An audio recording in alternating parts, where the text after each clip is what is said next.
Welcome to the Redacted Culture Cast. Today we are delving into sort of the redheaded stepchild of the field of philosophy as we engage in some of the finer details within gun culture. Today we're going to be talking about aesthetics, which if you've been on the college campus and you've been studying this field, you'll fondly remember that it kind of sits between the awkward art student and the rigorous philosopher. But it's aesthetics is a subject that is very much so near and dear to much of what we do, and it has had a long history of, rather intuitive philosophical engagement. But as a result, today I am going to have a guest today's guest is somebody whose aesthetic approach to gun culture has been a little bit inspiring and a lot encouraging. Would you introduce yourself? Thank you.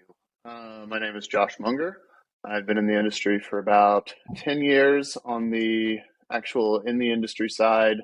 I've been a consumer for a lot longer before that. So it's nice to kind of have the perspective between the two. Yeah. So, where do people find you? Let's get the important business out of the way. Business.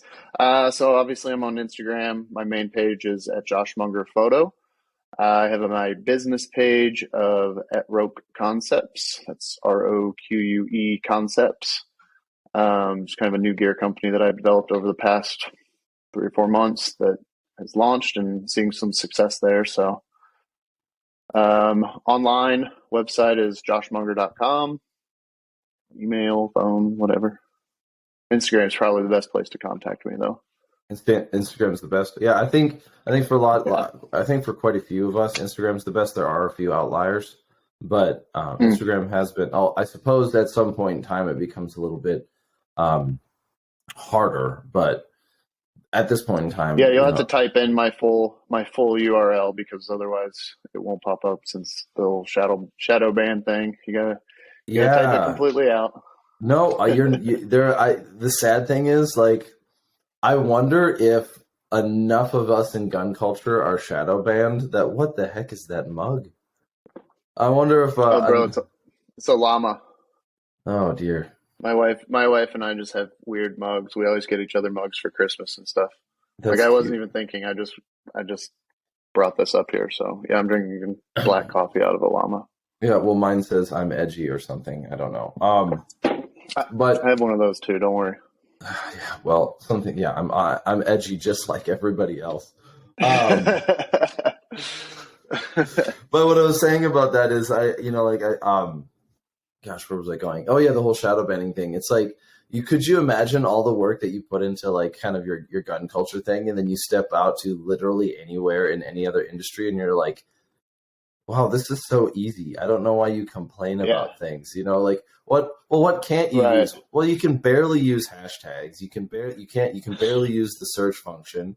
You don't get to use Google ads. You don't get to use anything like this. And so like there have been a number of my times in life where I have witnessed somebody come from outside of the gun culture into like a gun industry and be like, oh yeah, this is going to be easy. We're just going to fix this. And then you're like, yeah, but we can't like use any of your normal products. Like we can't use any normal services. Oh, and by the way, when they search your name, if they get one letter wrong, you don't come up.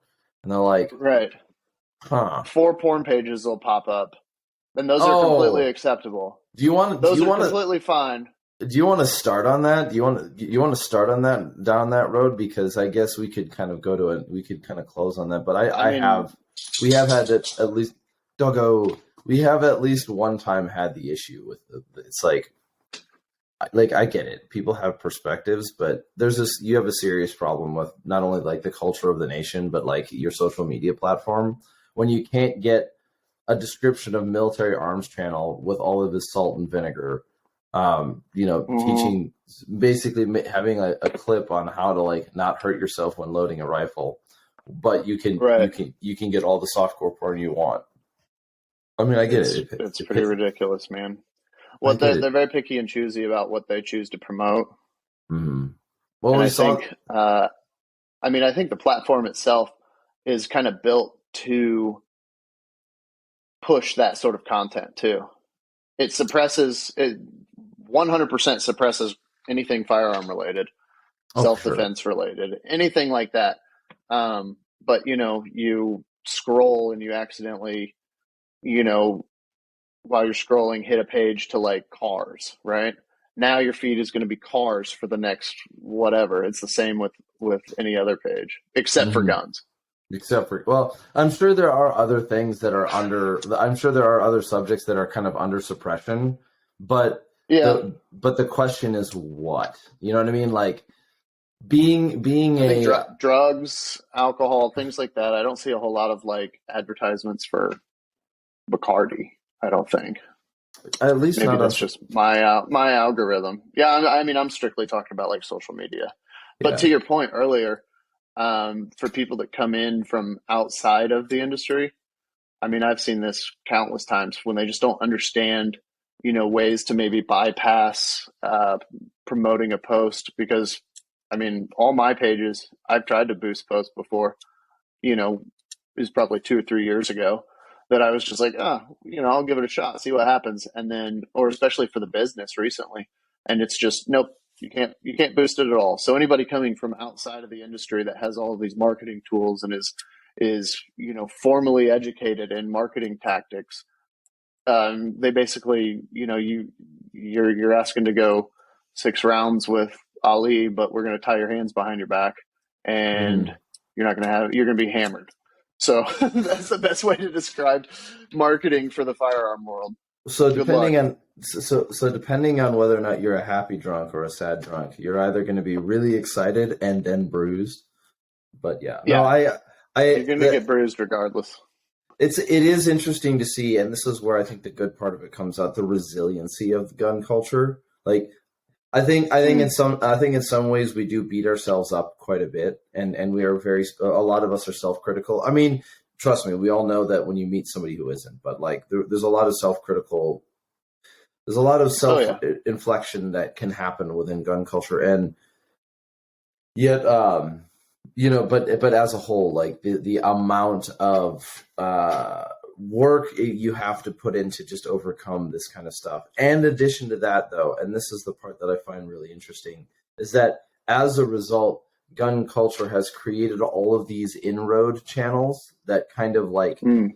you know what I mean? So whether it's things Yeah. like like I'm not going to say gun culture is responsible for memes. That's not true, but it has harnessed the power of memes to Oh yeah. like Oh yeah. live its way to promote something, and it's funny, it's weird, but as another side though that we've kind of participated, I think, is in well, I think a new one is airsoft is more, it's not new, but it's more recently I've been seeing a little bit more of like the whole airsoft community, or not the airsoft community, but like people who use airsoft as like sort of a cover to create video game like movies. And I'm not saying video game like in that it's there some levels of realism and attempted whatever, but like that's how they communicate ideas that are as ideas aesthetically, and it's cool to see. Like mankind will It find a is way. it, it is really interesting, and especially like in other countries Mm-hmm. where they don't have access to firearms like we do in America. Like milsim and airsoft stuff is really cool because I think as like a human culture, I think we're naturally attracted to weapons. I mean, if you think about humans in our earliest forms, we always had to have some sort of protection, be it from wild animals, but 9 times out of 10, it was from other humans, and over the course of history, whoever had the best and, most technologically advanced weapons kind of came out on top, um, for the most part. But I think that's kind of ingrained in our DNA, and it's not necessarily the obsession with firearms that a lot of people like to make that stereotype or whatever. More so, the ability to protect yourself, the ability to not rely, 100% on whether the cops will show up in time or not. And it's really just taking, kind of a taking responsibility for your own self-defense, really. So, Yeah, I mean, absolutely.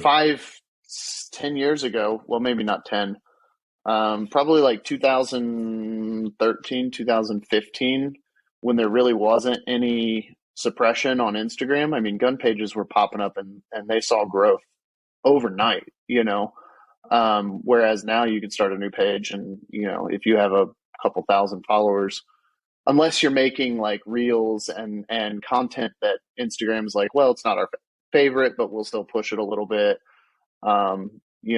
Or you've networked and other pages are posting your stuff and you're doing really well. It's just 10 times harder to create a following, I guess.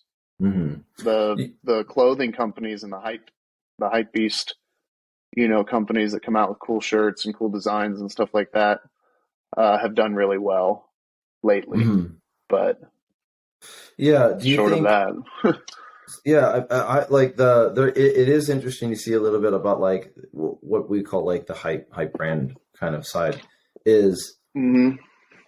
It's not an answer to the system as a whole, but it has been one temporary solution, and it's presented some. In addition to that, it has brought its own value, and it has its detractors. But I wanted to ask your question and your thought on this one is that. So one thing that social media is doing is we're seeing within social media is let's just call it shadow banning, right? There's just whatever it is that you do in the gun industry, the gun culture, you have a restriction. You at least you have somebody holding the brakes might be not fully clamped on, but you're trying to race, but you've got something wrong and your gas pedal. You're swimming upstream. There's some sort of suppression happening. So as a result, you get less visibility. But do you think that some of gun culture is shifting where we're no longer interested in how many numbers we have, but the quality of those numbers? Because I think that's happening kind of across the board as far as social media goes. Okay. Because, you could have 5 million followers, but if you only have 4 likes on your post, then everybody's like, oh, you bought followers. So it's kind of I don't really I'll look at metrics as far as like what time, a following is, if I'm running a company's social media or consulting or whatever, I'll look at numbers as far as like when their followers are active, what days they're most active on. I'll look at those sort of metrics. But as far as like likes or follows, and obviously overall page growth is important too, because basically social media it hasn't replaced the email marketing campaigns, but it's kind of paralleled with it nowadays as far as marketing is concerned. Because, building an email list, now you've got, a couple 100,000 people to send your products out to and to get your products in front of. And social media was a way to either increase that email list or to provide constant content. And I think that's kind of the direction that marketing has gone to recently, at least from what I've seen and for client needs, is it's that constant, because as soon as you post and somebody likes it and scrolls, I mean, that post might as well be gone, at least on their feed. You're going to need to have something else to post the next day or, whatever your marketing schedule is. Just because content is so readily available and it just revolves so constantly that the need to have either multiple images or video or, the stupid reels, which, I mean, I don't like them. As a photographer, I'm a photographer at my core. So I can do video. It's not my favorite. Video seems cheating to me. And maybe that's just my own ego, but I feel much more fulfilled when somebody sees a picture and goes, God damn, right? And they get that emotion from like just a still image, rather than watching a video and going, wow, that was really cool. Because I almost feel like video is cheating in a way, because you get the whole story, you get the whole, when it's done right, it's beautiful. But all right, sorry, I took get off my soapbox here. And I want to took like 5 seconds to this is shit on video for a second. No, this is exactly what we're talking about, though. This is because, like, I want to get to a point where I can ask you the question of, like, what do you think the aesthetic of gun culture looks like, or how do you think it's changing?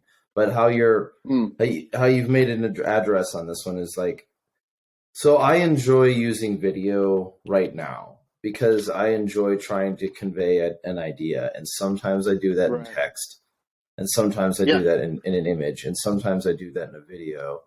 The one thing that I don't like is I don't like being told which medium I have to use by an Mm, algorithm that isn't not it's not a yeah. professor, it's not a friend, it's not a teacher, right? So like it's the same thing. I can write you a piece, or I can take like I'm not. I also have.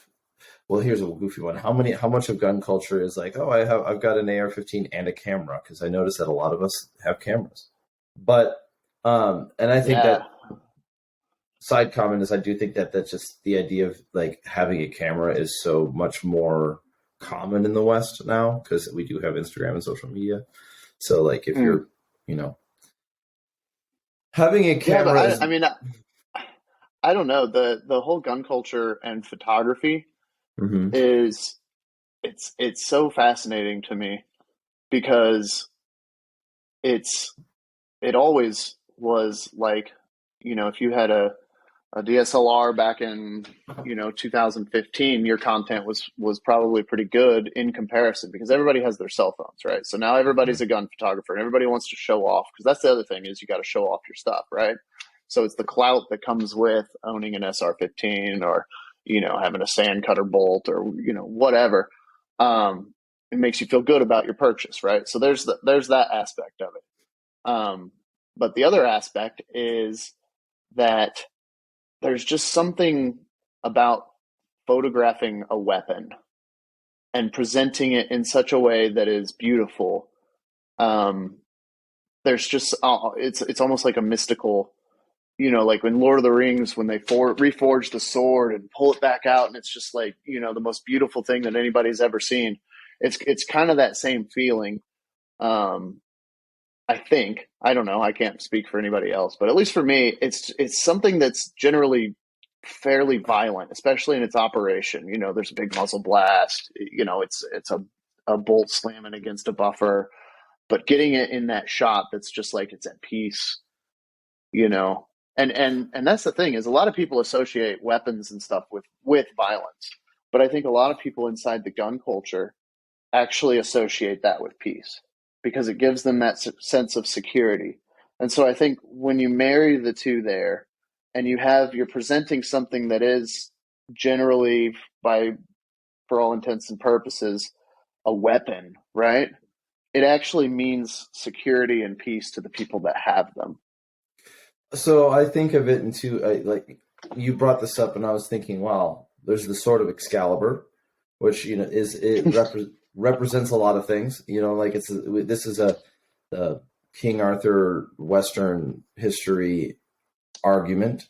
But also, when I think about it, even from like a religious text, it was like Genesis 3 where we see our first sword. Like it was the very beginning of the Bible when Adam and Eve are cast out of Eden, and God commands an angel to guard the garden with a flaming sword. And so like whether or not you take that literally or otherwise, or as it is in the beginning of the book, from the beginning, there is this idea of a sword which is more fundamental than like you have a sword presented in the Bible before you have, let's just say, like the Ten Commandments or Noah's flood. It's like it's already there, and that's being held by a being in theology that doesn't necessarily need it because it's different than mankind. Like this isn't this isn't an edgy early 2000s young adult novel where we go and kill God or something. It's like this is an angel. It doesn't have to worry about mankind like destroying it, but it's still given Yeah. a flaming sword. So I think that when it comes to weaponry, like weaponry always means so much more than just the Oh thing. yeah, And absolutely. but this has been interesting to you because like to some people who have grown up in different cultures, it can mean Oppression, I mean yeah, control. I'm being Yeah, careful. I'm being careful about the use of the word oppression just because it's so like kind of not triggering, but it's just so stupidly charged in our day. But it represents like, oh, the only time I've ever seen a gun is when they were killing my village, or right. when Yeah, absolutely. or when like the Maoists came in and the Red Revolution or whatever, or when Stalin was inspiring people, or like the only thing I can think of is the cannons and getting bombarded in Stalingrad or something like that. Hmm. So, different people have attributed different things to it, but the idea for like a weapon, like think of the revolver in the American West, like it symbolized not necessarily the cowboy, but the American spirit in a certain way. And some of that could Oh have yeah, been yeah, some of that could have been marketing, but so much more. yeah. No, I mean, I think especially in the Wild West, like that was kind of a culture in which you were responsible for your own security and your own safety. Like Yeah. you're on a So canyon, nobody is going to come and save you, and so that it did. Somebody, you always had a weapon. in our day and age, self-sufficiency is kind of seen like either a virtue or maybe to some people it's seen as suspicious. But on Mm. the frontier, it's absolutely necessary. There is no Yeah, exception. absolutely. Yeah, absolutely. So I think that like there is no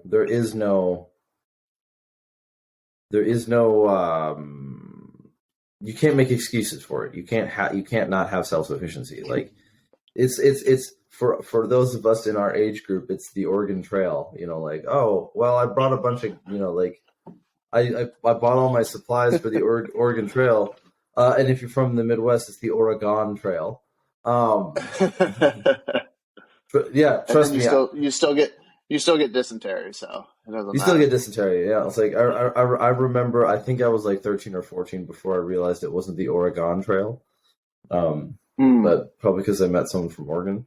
But and as a kid, you know what you do. You only bring bullets. You don't need anything else. You just want Yeah, to do the hunting game for like you hours shoot on end. 950 pounds of meat and can only carry 36 of it back to your camp. Yep. Because because da- because dang it, I got them rabbits. But That's right. no, but no. And then so I kind of just to spoon it back. I want to hear a little bit more on what you think of, but I do think that like there's the aesthetic side of the firearm industry. Sometimes it can be a little corny. Sometimes it can be a little like cheesy, and sometimes we have our different elements to it. Like whether you want to call it corny, cheesy, or cringy or whatever. Like yeah, but that's just what you have to get through.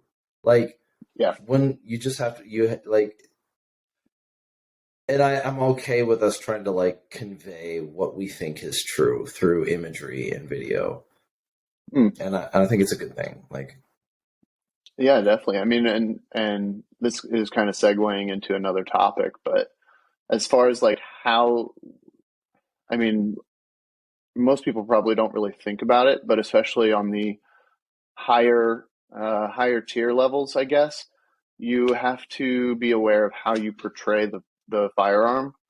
Because after Sandy Hook and Remington, and because that's how they got them was the marketing, and that's the same thing that they went after Daniel Defense for recently. So just how you portray it, because I can't remember where they said that they were basically convincing people to be violent through their media.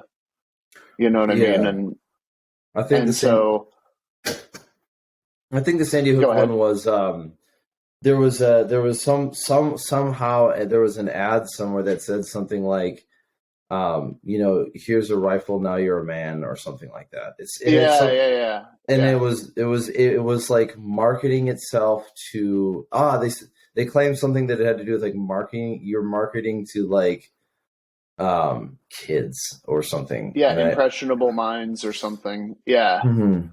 So, I mean, and that just kind of goes back to the point of like, you okay, market, but here's all these parameters for which you have to market, and your box just gets smaller and smaller and smaller.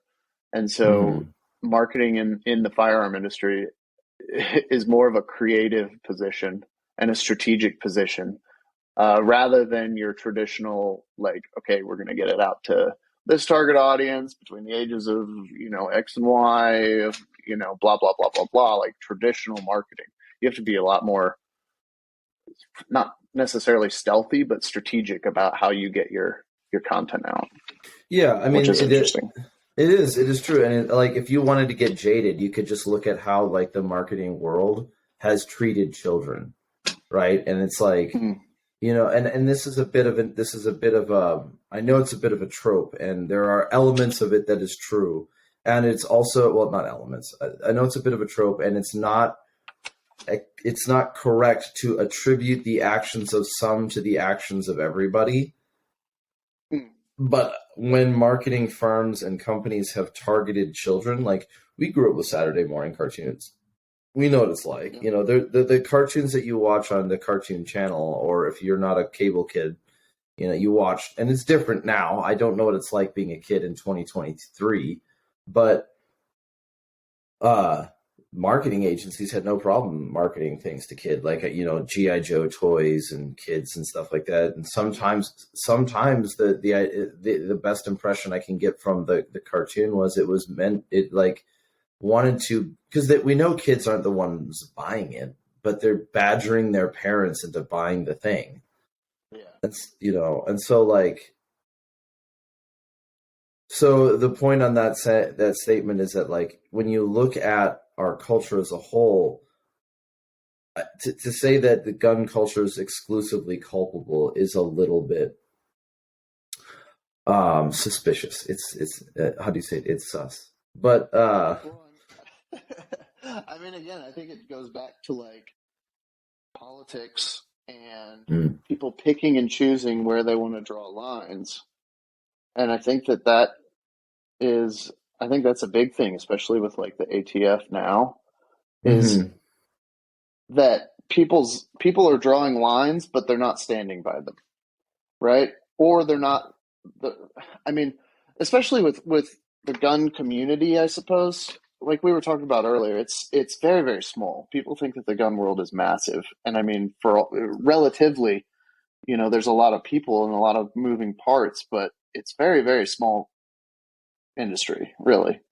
yes, Um, and I think that most of the time, the people that are affected are the actual industry people by laws or restrictions or anything else.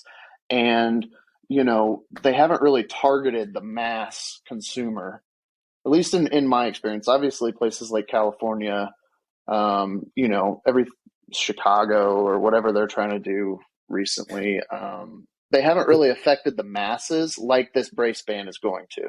okay. So the they that you're referring to is they haven't really affected. The they is the kind of the push against gun ownership, or it's the The regulation, the rulings, whatever, mhm. the gun control, right? in a So in a battlefield strategy, it is effective to go after your logistics chains, and the logistic chains of gun culture is the companies. right, and Whether it's forcing FFLs to comply with tyrannical, untenable requirements, or it's mm, forcing, like, here's a really weird example. But an FFL has to keep certain records for a certain amount of time. In the event yep, that in the event that the police need to use those records to find a crime. right, So yep, what we've run into a problem where, well, the FFL is doing the police's job, except for we don't want the police to do that thing because we don't trust the government to do it correctly, because the government is made of people, and people with that much power, and I don't mean power in the abstract sense. I mean power in the sense of, like, I have a full record and list of everything that you have purchased, and and so therefore I can use that to take advantage of you. We're not Right. talking about the government, finding a gun that was used in a crime and tracing its history. We're not talking about an investigator, like, okay, well, here's the serial number of the gun, and here's how we can figure out its trail of ownership in order to have a suspect. We're talking about, like, I don't like you, and I saw you post a picture of something that I can now rat you out to the ATF for. And it's like, Right. that's the kind of thing that we don't want people to have. So, or at least we want to have Right. certain Yeah. limitations on. Or, in California, didn't they leak every concealed carry holder? I don't That think was that like a year ago or something. Well, it I got don't. hacked and then somebody posted it or something like that. No, I think Posted. the government actually published it. I think, if I'm not Did they mistaken, publish it? we'd have to talk to, like, Reno May would be the guy to talk to about that one. But it's like, I know that Yeah, they. I just remember hearing something about that where like then they posted all of the concealed carry holders with like their names, phone numbers, addresses, like oops, Mhm. you idiots. But my I mean, my point was from kind of going back was like most of the regulations have mainly affected people within the industry, FFLs, manufacturers, dealers, distributors, etc. Whereas this brace ruling is affecting 40 million plus people, probably more, right? So like the Clinton ban, AR-15s weren't really a thing. Like they were, but there wasn't that many numbers, right? So there wasn't enough people to go, no, we're not going to allow this to happen, right? There wasn't the mhm. public outcry. So, I've said for a long time, like braces are the next thing to go.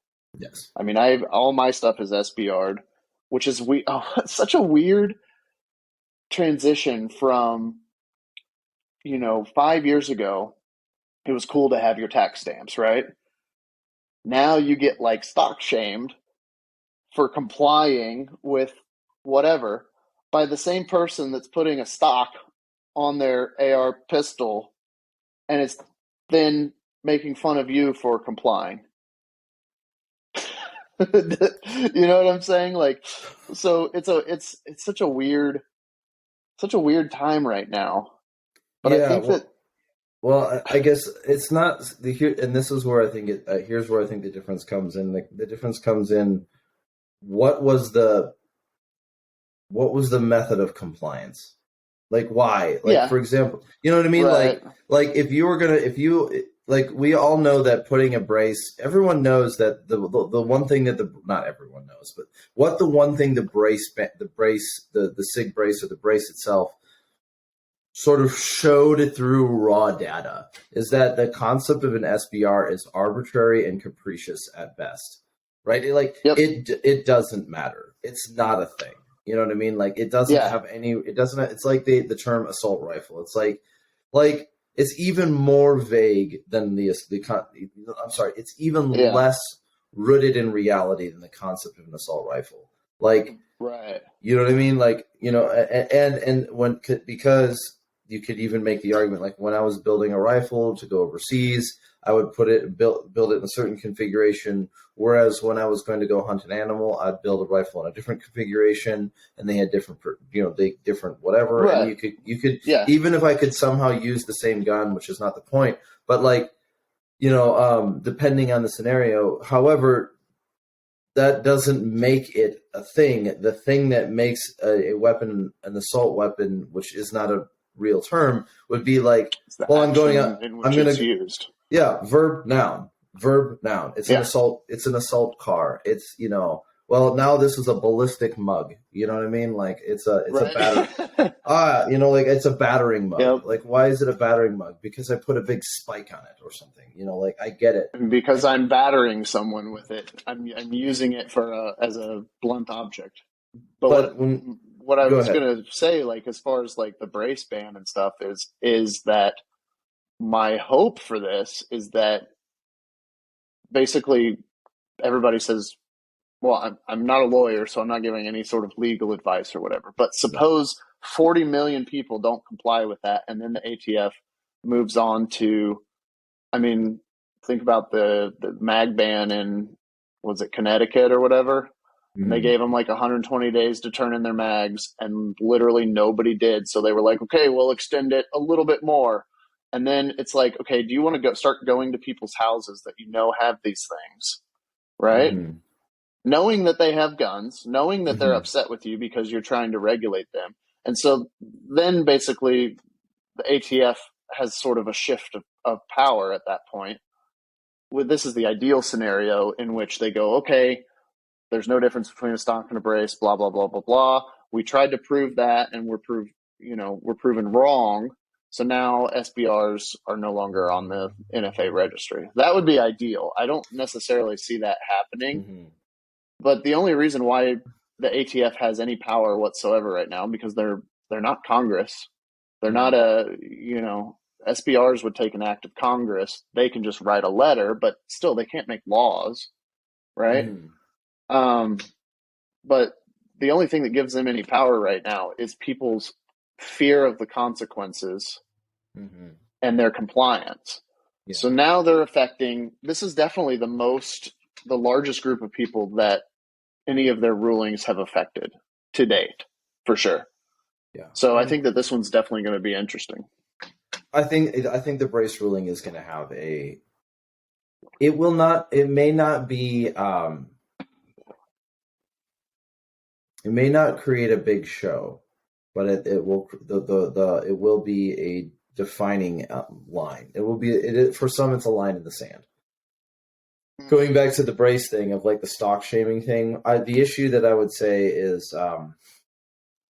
I don't think it's I don't think it's the fact that you've SBR'd your firearm. It's the conditions under which you did. Like, Right. You well, paid for your liberty, well, where as opposed to somebody who just threw something on there. And I mean, I get it, but it just I'm the shift is there more interesting shift. to me. Yes, yes, I agree. Yeah. And so it comes from different.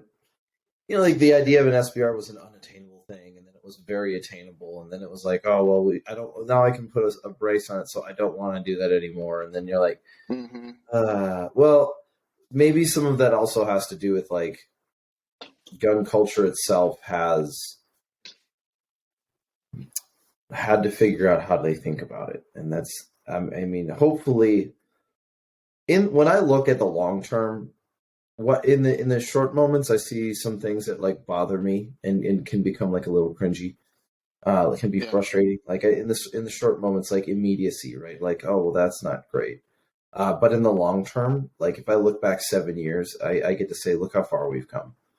Oh And yeah. like It's I don't want to drown in optimism, but I do want to make that point of like, yeah, you know what? I've seen a lot of issues with like infighting and tribalism and team, whatever. But at the end of the day, I am more optimistic and more encouraged by just how far we've come.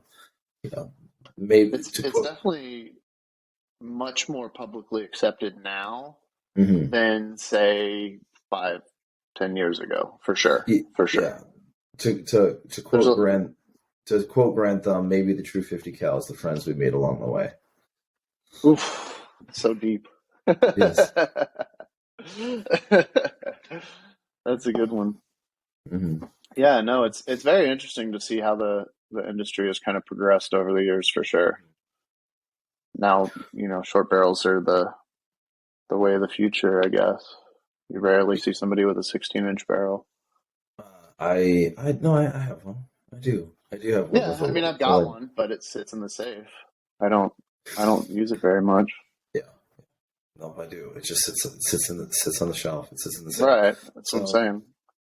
but okay, so we were going down this line of there's we were going down this line of the brace ruling affecting more people.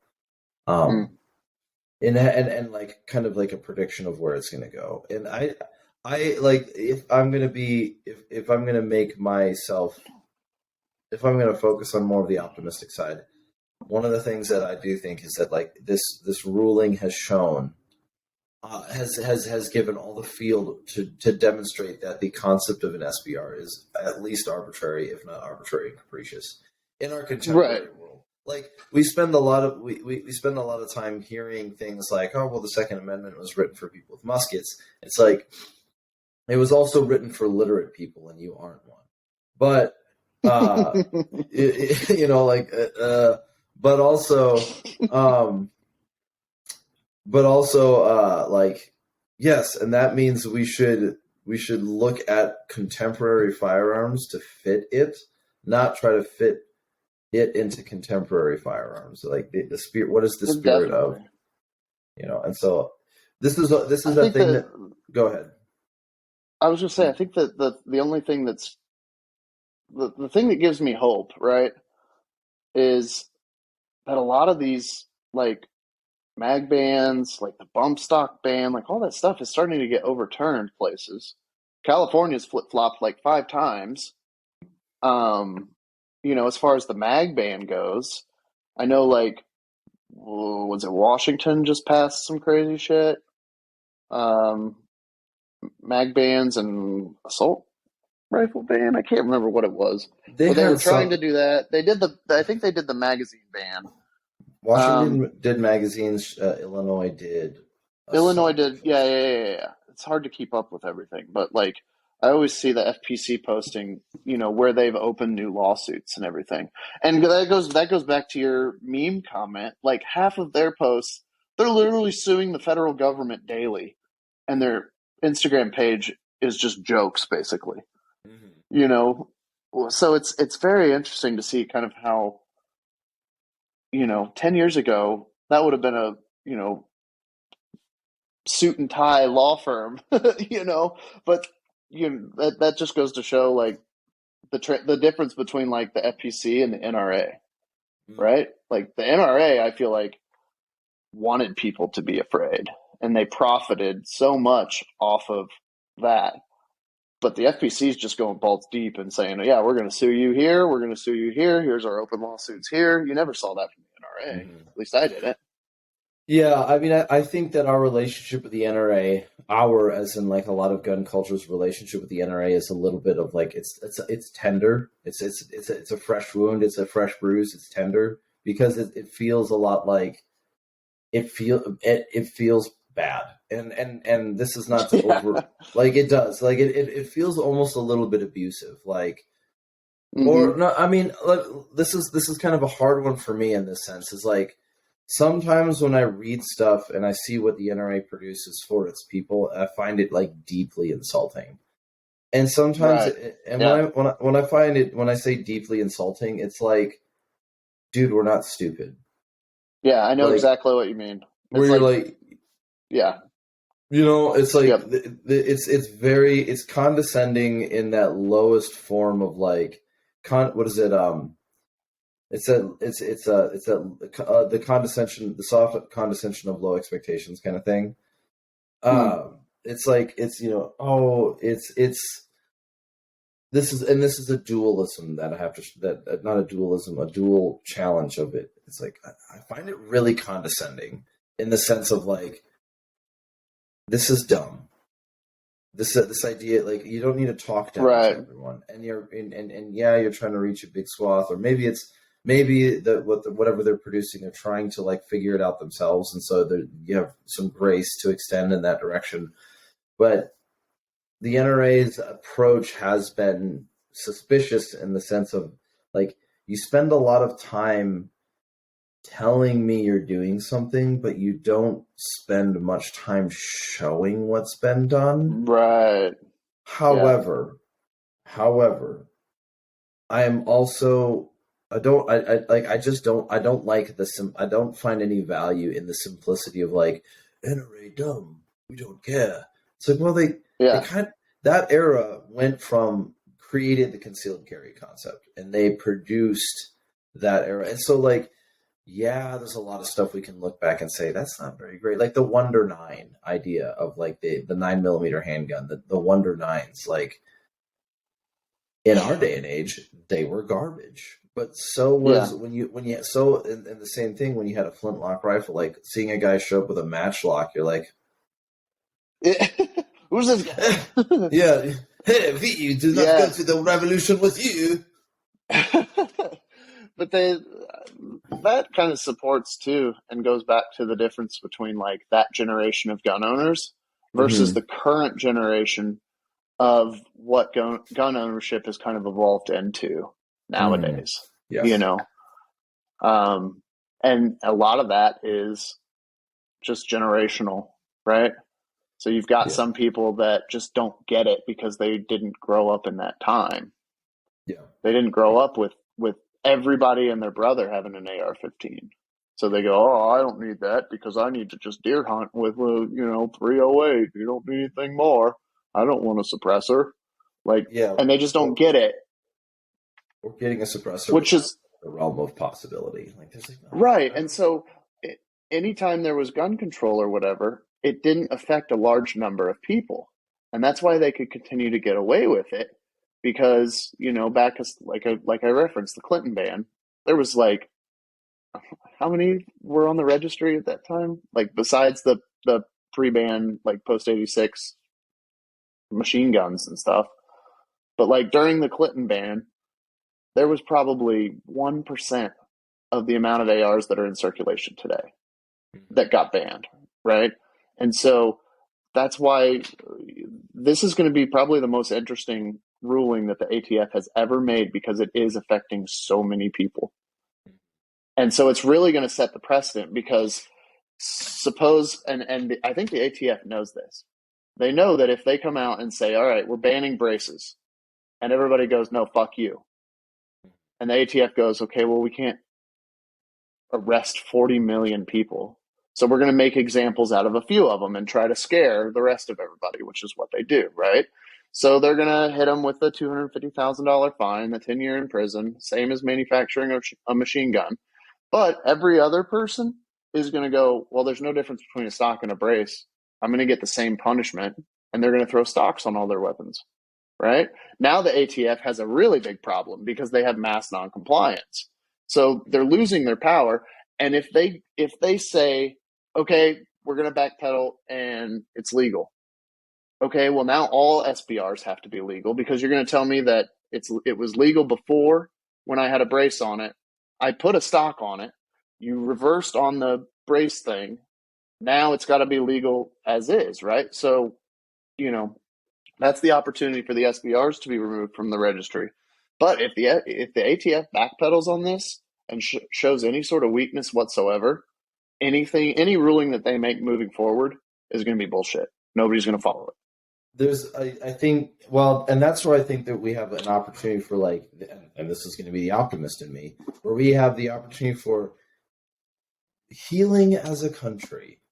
I mean, like cultural healing, because like the one thing that this has determined is that the relationship between the population and this agency within the government is not good. Like Right. it is Or this agency is out of control. whatever it Because is, it's simply not good. Like it is not yeah, good in any sense of the matter. That okay, if you have an opinion about SBRs, but you don't have any participation in ownership, your mm-hmm. opinion is extremely small, and it Right. should not be counted for much, right? Like I have an issue on this one, and that's kind of the same thing. It's not so much that your opinion isn't worth anything; it's that there's a correlation that has not causal weight, but there's a correlation that has a certain amount of weight to it, and that Mm. is the okay. You have an opinion about firearms ownership, but you've never owned one. You've never shot one. You've never been shot at by one. You've never shot someone with one, which I know those are two. That's like military, but you've Yeah. never tried to buy one. You don't even, and so the only thing that you know about what is required for the purchase and ownership of a rifle was at best informed to you by an activist with an IQ of an apple. So my point being said Yeah. is like, my point being said is that the people who have skin in the game, the 40 million braces, the people who own the 40 million braces, who statistically are in mass compliance to a degree much greater than car ownership, Right. drug usage, Yeah.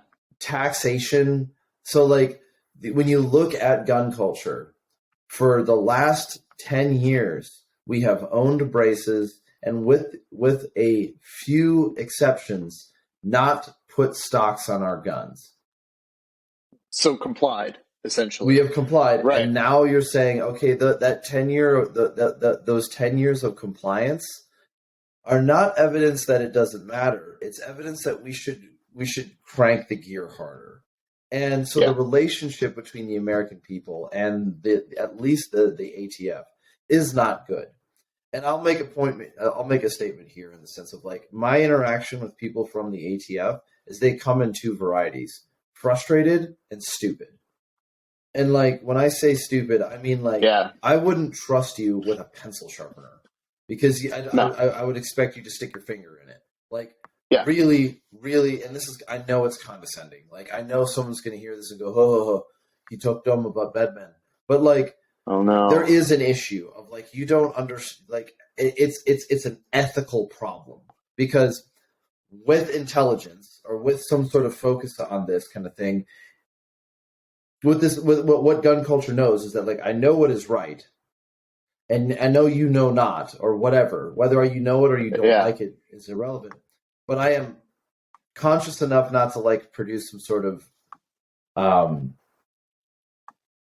sweeping generalization and like dominion. I guess is the wrong word of saying it, but um, it is tough. There's And so the healing that can come to the country is that the population and the ATF basically needs to step down and mm, we need to relook at what that looks like, because we need to look at what an agency like that is supposed to do and how it's supposed to function, because it's not working.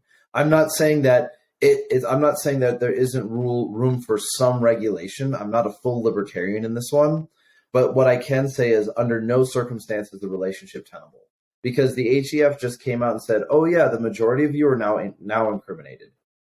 can you Because imagine? of an error we made. Right. We didn't catch Yeah. this thing. We didn't do the thing, and it's our We said it fault. was okay for 10 years, and now we're Mhm. saying it's not okay. Can you Mhm. imagine if the alcohol section of the ATF came out and said you can't have bourbon over 35 proof? I don't. I think the Molotovs would start raining. Can you imagine the mass like middle fingers that would be flying towards the ATF offices?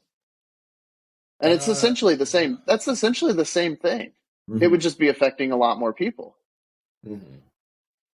Yeah, I you mean it know? is. Or another example would be like you can't have pressure cookers anymore, because you can't have your air fryers and your pressure cookers, your Instapots, Well, because that would probably be more of like an FDA thing, no, right? you could no. You're in order to buy a pressure cooker, you must have it serialized and registered, because a pressure cooker Oh, is okay. I see you what can you're turn a saying. pressure Yeah, cooker into a bomb, yeah, because it's yeah, yeah, now yeah. considered if you put um, kung pao chicken in a pressure cooker because it's spicy and it could become an explosive.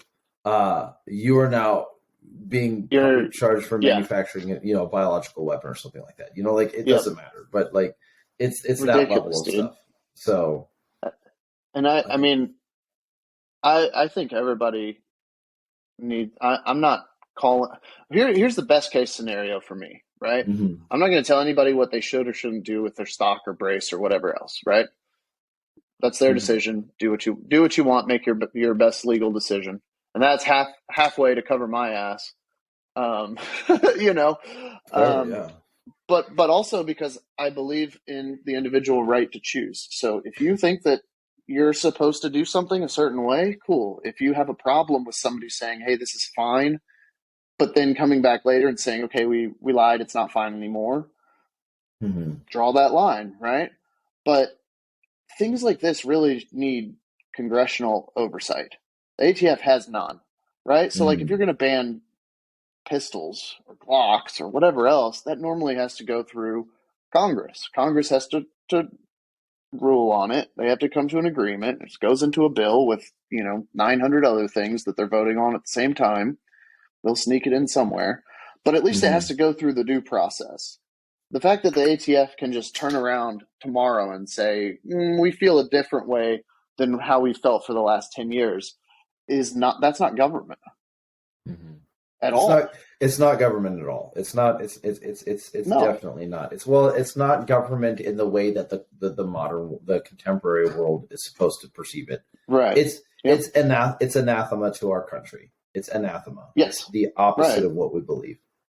So I For by almost and feel of the like people, not the Congress, whims of a bad dumb man.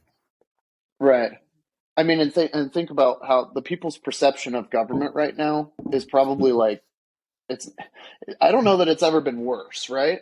So this is a great Certainly not in our opportunity for the lifetime. government, right, in our lifetime, of course. Um, but this is a great opportunity for people to say, hey, you know, is this actually like show us some integrity of the government? Is Mm-hmm. it for the people, by the people, or is it just whoever's in power gets to appoint people that make decisions? Your agency is not supposed to be able to make laws, but your rulings are hold the weight of law now, apparently, according to the Justice Department. Like that doesn't make any sense. So It's it is an yeah. opportunity to get back on track. Like you Mm-hmm. said, some political healing would be amazing for this country on Mm-hmm. more fronts than one. Yes, I do see that. I think there is. I am not so black pilled that there is no window for optimism. Like Yeah, I am not. no, I am not so black pilled that there is no way that we can as people work our way through it. And some of this is, remember, there was a day before the Second Amendment was written into the American Constitution, and eventually it yeah, made its way there. And I think that we can continue that spirit forward into the 21st century. I love Um, that. I love that outlook on things. I really do. I yeah, like there is an attitude that kind of stands out in the sense of like there is nothing new under the sun when it comes to the idea of a human right has existed before we even recognized it, and or before we used the words that we did to call Yeah, it that. And it's like you were um, saying the other day. The Second Amendment is an idea, not a sentence. I don't. Yeah, I Yeah. unfortunately I care a lot more about the idea behind the Second Amendment than I do Mm-hmm. the actual paper itself or the wording. The Like, verbiage. Yeah. which I understand that you can't legislate from the idea, you can't legislate from the abstract object that I hold, but we can Mm-hmm. convey that abstract object into a sentence and attach binding value to that within the system of law. What we could Right. do, and I think there's some room for this, is that from a cultural standpoint, um, there, on the other side of our idea of like what does a functioning government look like is where there's redress of grievances. And the challenge that the ATF is facing is that the challenge that the population, and I think one of the reasons why it's not quite nihilistic, but it's a little bit more black pilled, is because we don't see any redress of grievances for the infringement of our rights. Like, oh, Mm. sorry, like we passed a law that technically, like, kind of, oppressed all of you with like you can't have any stuff anymore. Like the Clinton ban was like, oh, I'm sorry, Yeah. like yeah, that like that really technically wasn't constitutional. So like, Right. oops, oops, our Oops. bad. It's like no, it's not I our don't think the bad. It's ATF has ever said oops, though. yeah, because I mean, and admittedly speaking, the moment they do, they become irrelevant, which is kind of the Right. question. It's like Yep. what I want is I want the ATF to have a mission that they can focus on and they can accomplish, right? Like Yep. Right I now, want, they're the hovering boss that doesn't know what his employees are doing, but still wants to feel like he's the boss. I don't know because I don't have I don't have any close relationships with people who work at the ATF. But the impression that I get from it, from the conversations that I've had and the places that I've been, is that the ATF is not necessarily struggling with an identity crisis. It's sort of getting pushed along. It's like, Yeah, like and that's like when I got because I have my SOT now, right? mm-hmm, So I don't have to worry about any of this really. As long as Mm-hmm. it's under the SOT, I care about everybody else. So I'm not like, well, it doesn't affect me, so I don't give a shit. Like, I hate that mentality. So Mm-hmm. this is still something that I want to have an opinion on. But when the ATF came out to do our site visit and everything, it was an agent from Atlanta came down here, did the site investigation, like checked everything out, made sure everything was good and in compliance or whatever. And then we probably sat and talked for probably an hour afterwards, and we were just asking questions, and he was like, I don't know about that. Like, so much has changed. Things change day to day here. Mm-hmm. Like, I don't. So he always says to call the main office, like, if we have any other questions. But it's that, and like you said, he was visibly frustrated because he has two dudes that are sitting in front of him saying, "Hey, we're trying to open this shop, to manufacture things.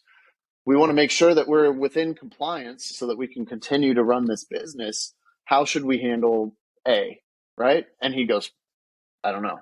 Right? Like, that's outside of the scope of my. I'm just here to do Make sure you have safe the storage. Make sure you walkthrough have, and make you sure, know. yeah, to do all that stuff. And so I mean, I don't want to say that like I felt bad for him, but it's it's got to be weird when you show up and your customers, essentially, right, the people that are you're getting your you know that are getting your license, are asking questions that you don't know because it could change from week to week. Yeah, and I think this It's is where got to my be frustrating. oh, it's got to be, and this is exactly where my actual fear is, and it's not in. It's I don't think that if whenever the 120 days is up, we're going to see jackboot thugs marching down the street, going door to door, and like, oh, Yeah, you are on Instagram, you gunman 99, is this you? And then like, let me see your thing, and then they kick down your door and shoot your dog and take your gun. right. Like I Yeah, don't think that's. I'm I not don't see like that happening. I don't see that happening, and also, and I understand that there are plenty of people who work for the ATF who are good dudes, and like I get it. I've heard that before. At some point in time, you're gonna have to figure out whether or not you're jumping ship, and like I don't know. I am not. I would like to talk to somebody about the idea of an exit strategy, because I would think if you work for the ATF right now and you're saying this is not okay, you're looking for a different job. Now, Well, it wasn't necessarily saying like, oh, you're saying in the instance of this where somebody goes, okay, we've overstepped our bounds, like it's time to back off. well, no, like if you're a field agent and you're doing the Lord's work, you're doing something good, right? And now you're seeing the you're seeing that higher, you're higher, you're higher, Mm, you work for the ATF. Like, my point in saying is the ethical question of, if you work for the ATF and you don't agree with the ruling and you think this is all really bad, should those people try to figure out how to rise in the ranks, or should they leave the ATF and find a different job? Because in the event that, if we took the mm. ATF as a company, one of the one of I think one legitimate solution is just to take the F out of the ATF. Just call it the AT, and then it's an at, and that's a Star Wars What do thing. they actually do though? What The is the the alcohol and tobacco? What do they actually do on a day to day basis, tax the bro? shit out of you. I mean, that's the thing, is that the ATF is really a tax agency, and nobody wants to admit that. It's a revenue generating agency. I'm not But gonna. I wish I need to read more before I'm willing to commit to that statement. I know that it's a revenue. It's at least a no, revenue. I It's at know. least a revenue enforcement agency. Yes, yeah, absolutely. We're we gonna talk about the ATF all day, or was there? Did you have Well, anything else you wanted to talk I wanted to about? finish up. I know. It's the data No, reviewer. So, it's a hot topic right now. So but yeah, definitely. but I wanted to finish on it with the issue being uh agents having some sort of issue outwards, and what I'm not afraid of, Mm, what I'm not concerned about as much, is that sort of stereotypical movie style, like confiscation, because like that's just not tenable from an operations no, standpoint. It's not they're tenable. They they'll might do the same if they'll make examples of people that they catch out in public or I that there, are that they pull over and they've got drugs and an unregistered AR pistol or whatever else. They'll make examples of them. They'll slap the extra charges on them. I There's a don't certain see the door-to-door thing either. what I do see though, and this is going to be this is the part that really bothers me, and I know it's sort of giving ammunition to people, but is the cultural implication of, oh, he has one of those, he's now a bad person. Where like you know what I mean? Like so the issue when we saw the George Floyd riots, the in Minnesota, you'd go down the streets and you'd see businesses that were boarded up with like people would write things on them, more or less begging them not to burn my business down. Right. And you know, and the issue being said is that you had at one point in time, I think we had something like 150 buildings on fire, and there was zero accountability. Oh, there's just, you know, there was zero. I mean, there wasn't zero, but there's, you know, the accountability issue. Minimal accountability of there might as well have been zero. Like that one guy who threw a Molotov at the 3rd precinct was, you know, under wraps, but like, you know what I mean? Like there were multiple issues about that. So the point I'm saying is that even though there was zero accountability from the government, because we do realize that there's some limitations, even the people were okay with it. Like, oh, he was in the you know, you light a business on fire because the guy was like, oh, this is fun. And then people were okay with the no accountability, or people were okay with burning businesses. What do you burning businesses? That was the issue. Was that that was like, you know, basic human nature is to say, if it doesn't affect me, I don't care about it. Not everybody's like that. Not everybody's like that, and there's a lot of things that like. But if I could construe whatever you're doing as against the current thing, then anything was acceptable. That's the issue that I want. That is the issue that I was saying. That's yes, no, that's a valid concern, but especially in our culture, like in today's culture, if you never eat at Arby's, right, and you see somebody burning down an Arby's, you're gonna be like, okay, that's fine. It's not affecting me. Right? If you're burning down somebody's favorite restaurant, I'm not saying everybody's like that, but as a culture, probably outside of the gun community, right? Because I feel like the gun community kind of takes care of its own in certain regards. But like a lot of people, or like when you see something on the news, like, you know, California just got hit with all those floods, right? I would probably say that 90% of people scrolled through those news stories and said, well, it didn't happen here, so it's not of any interest to me. Well, it's the starving kid in Africa problem. It's the exactly. You know, he might as well be a fictional character to me because I have no relevance in his life, and I get it. Right, exactly. That's not what I'm concerned about. The thing that that bothers me is the idea that our culture would orient itself in such a way that people who own that gun are now less than human. And anything is socially acceptable at all whatsoever. In other words, it's not that the people.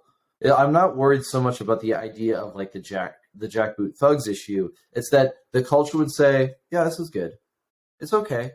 It's okay to round them up and put them in cattle cars and send them to camps because, oh, he had one of the things. And it's kind of the same thing with like kind of like the war on drugs problem was that. When we just saw like there's the mass dehumanization of populations. You know what I mean? I mean, I see where you're coming from, but I almost feel like that's more unrealistic than the Jack Thug door-to-door thing. I'm hoping at least. Like I'll eat my words if it turns out that you're right. But you know, how many people have you shown the difference between a SBR and an AR pistol? Like people that have no knowledge about guns whatsoever. I've shown quite a few people, and most of them are like, that's the stupidest thing I've ever seen. So wait, this is one thing and this is another. This would be illegal if you put this, you know, foregrip on it over 26 inches or like, you know, most people are like, that's dumb as shit. And so I feel like there's a difference between like drugs and dehumanizing people for that and people going, I don't see any difference between a stock and a brace. Like the layman, right, who looks Mhm. at it and goes, looks the same to me. Well, yeah, And because all I these mean, people have had we all ARs know they are. before. Yeah, we Right, all know. exactly. So I don't necessarily see like the public or the cultural perception, isolating these people Mhm. and outcasting them, or at least saying, and granted, you saw a lot more because you were in Minnesota during the George Floyd time and everything. So you actually have seen society kind of collapse and turn on its own.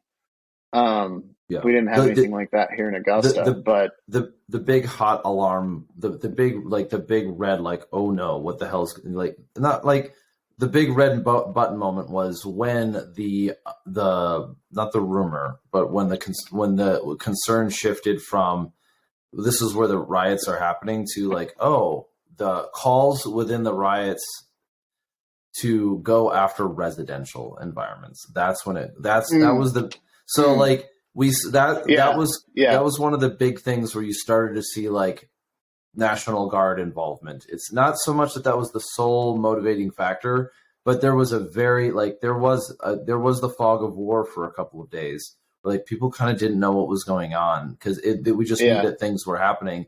But then somehow the attitude was publicly made, like, oh, we're going to go to the businesses aren't working. We're not getting our demands, so we're going to go to the residential right. areas. And it was like, Oof. the whole world got the city of Minneapolis got really, really tense, really, really fast. Like, you're Oh not from, man, yeah, I can boy, imagine that. you're not from around here. Like, oh. And thankfully it didn't happen. Like, thankfully Yeah, whoever was like making that noise within the whatever it was didn't get to keep the pulpit, because it was like, yeah, that's bad. yeah, That's real bad. Yeah, no, uh, hopefully.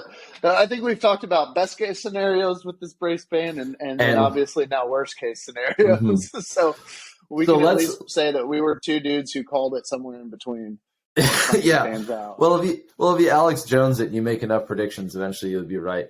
So Yeah. let's do a bit of a hard segue, and let's turn Okay. into, let's do a little bit of a hard segue into the aesthetics of gun culture and how you've seen it Okay. change. Yeah, absolutely. And by the way, this is the second time during our call that the VA has tried to call me. My guess is that they're trying to Really. cancel. My guess is that they're trying to cancel their appointment, and if I don't answer the phone, they can't. It's not how it works. Yep. Yep. But the point being said is, let's talk about aesthetics within gun culture and how you've seen that For change, sure. and like how like how you said you've been around here for 10 years, and there's one question that I want to get to the end of, and that is, how have you seen gun culture when you were, as you referred to in your introduction, as a consumer, Mm. changed to how you see gun culture as an SOT guy with your own business? I want to see how those two, where, like, if you can look at yourself and say, this is where I was, and then Mm. these things happened, and this is how I think now. I'd love to hear that story. So you just want basically like a timeline of little Josh and his experiences transitioning more to like professional Josh and today's Yeah, I want to perceptions, see. kind of. I want to see the main thing. I want to see, like, I want to hear a little bit more about how you got to where you're at, and how you've Okay. been building some of that, because we have talked, but not enough about that one. I want to hear a little bit of like, so that, how did you kind of figure out where you're going? But also I want to see, like, well, how did your perception of gun culture change? Like, Mm. Mm. Okay. All right. Yeah, I know go how to ahead. answer this. I know how to answer this. Okay. So Mm-hmm. we'll say 2013, right? Mm-hmm. We'll just go back 10 years, right? Mm-hmm. Um, at that point, well, we'll say post 2013. We'll just throw that down as like a blip Mm-hmm. in the timeline. So prior to that, um, not a whole lot of, you just as a human, as an American, you really weren't marketed to by firearm companies, right? Like if you were, it was in a, concealed carry magazine or what was the other one? there was a few magazines, that had the stories of like, it happened to me. And I was walking down a dark American alley. Rifleman. Yep. American Rifleman was one. I'm drawing a blank right now, which I feel really bad because I've been published in that one. Was it Handgunner. Concealed Handgun? No, it wasn't Handgunner. Um, I feel really bad because I've put articles and put advertisements in that one as well. I think it's still a magazine today, but anyway, so it was a very specific magazine that you had to very intentionally go out to buy, right? Other than Mm-hmm. that, it was sporting goods stores or gun shops, right, that had pretty much in-person inventory, and you got your marketing from the salesperson, right? So there was not a whole lot of manufacturer to consumer interaction, right? It was more so wholesaler, dealer, distributor type things. You'd go into like a Dick's Sporting Goods, and they'd have, I remember when Vortex first hit the scene, because they had an amazing ground game where they actually outfit the employees of the shops with Vortex shirts, Vortex whatever. They had brochures, so even if you didn't buy an optic, it was really hammering that brand recognition into you. But then let's call it 2013. That was kind of when social media was, people were starting to realize that it could be used for marketing. So prior to that, and during that time, I was touring as a musician, or at least trying to, playing in a hardcore band, which was a lot of fun. Had a lot of good times with buddies. You were probably overseas at the time. I would probably venture to guess. So yeah, like the 2008 to 2015 time range. mm-hmm, yeah, yep, yeah. So I wasn't as focused on this industry. So maybe I'm getting all the marketing wrong, but at least in my experience, that's what I saw. But as soon as social media started to take over, because I use social media a lot for the band promotion, I learned more doing, trying to promote for shows than I did, any of the webinars or any sort of social media classes that I've taken since or whatever. It was just that organic reaching people, right? Mm-hmm. So as soon as Instagram, Facebook started realizing like, hey, we're not going to show it to everybody that posts that follows you. We're going to start monetizing things. That's when the shift started going down. But that wasn't until probably 2016, 2017. So there was like this sweet spot, this sweet golden age between 2013 to, well, probably like, because the AR ban expired under Bush, right? I this was where I even I even date myself. I think that if I'm not mistaken, it No, it happened sunset. under Obama. It's I think it technically sunset in 2008, which was also the '08 crash Yeah, and the year I yeah. left for the military. So like a lot happened in that year. But It's kind of, yeah, hazy there. No, I think it expired under Obama, and yeah. that's when you started seeing ARs become popular, and I think ARs kind of revitalized the industry because it was. I mean, I've heard it called many times. It's like Legos for men, right? Because you can set it up however you want it. It's user serviceable, and it's fun, right? And so Mm-hmm. combine that with the Call of Duty hype. I think that was the other big contributing factor. Mm-hmm. Was people were like, I do this in a video game, and they didn't say I want to go shoot people, right? At least the majority weren't, but they were like, shooting is cool, right? Then they figured out the taking classes, and now you've got to spend money on ammo because you've made this investment, right? And now you need to know how to use it, and you want to know everything about it, right? And Mm-hmm. so that's when everybody was coming back from the military. So that's where all these instructors popped up. and you had guys that were teaching, because prior to that, it was mostly Ellie and Mill that were in classes. And then you started having open enrollment to civilians, and you started having guys like Travis Haley post videos of like how to hold a handgun, you Mm-hmm. know? And so it just really, because that's the other thing too, is I think people really enjoy the learning process of the firearm culture, Mm-hmm. the getting better, being able to put, you know, a 55 grain 5.56 with sub MOA at 100, 200, you know, whatever. Like, just, it's kind of like golf too, like where you're Mm-hmm. playing against yourself. Obviously, when you start doing force on force and things like that, then you're playing against other people. But getting the fundamentals and the basics and everything else, you're fighting yourself at that point. And it's just Mm-hmm. kind of like martial arts or anything else, where as you see yourself improving and getting better, and your split times are getting lower, and you're under a second from concealment, and blah blah blah blah blah. There's a million different things that you can do to upgrade not only your rifle but your skill set as well. That's when I think the craze started. Was, you had BCM's gunfighters, all of those guys that he brought on, and then the content that they were pushing. I mentioned Travis Haley. He blew up.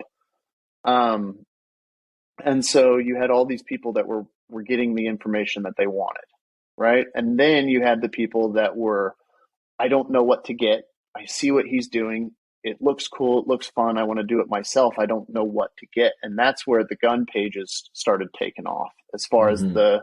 the pages that would post the EDC dumps or the whatever. And that drove slide cuts and optic cuts. Well, optic cuts came later, but you had, Salient and Agency were pretty much the first two that really started taking off, like the two big ones. Obviously, you had a bunch of other little ones, And Zev. um, and Zev, yeah, um, yeah, definitely Zev as well. But people started, and that just furthered the customization, because people were customizing their rifles. I mean, I remember when I built my first rifle, I think the only thing I could get was like, a Magpul stock and an angled foregrip on my first one, and every M-Lock wasn't a thing yet. Neither was Keymod. Everything was Picatinny. The quad rails. But as the industry like progressed, and people wanted to do the same thing to their pistols, and to their holsters or to their belts, and like then you buy a plate carrier, and then you buy night vision. Like it's just there's a spiral, and I know that because I've been down the same exact path, right? um, but yeah, I think and then probably, oh, when was it? Because like I said, there was that golden age for social media where the people that you see now, like Dave, my buddy Dave, has 100 and some thousand followers on his page, but he hasn't grown over the last like 3 or 4 years. He said the growth from that golden age, it was like overnight. They were just pouring in. Everybody was following, and then now it's really hard to start a gun page. He's working on a new page, and mentioned how hard it is to get growth, just because of how suppressed the platform is.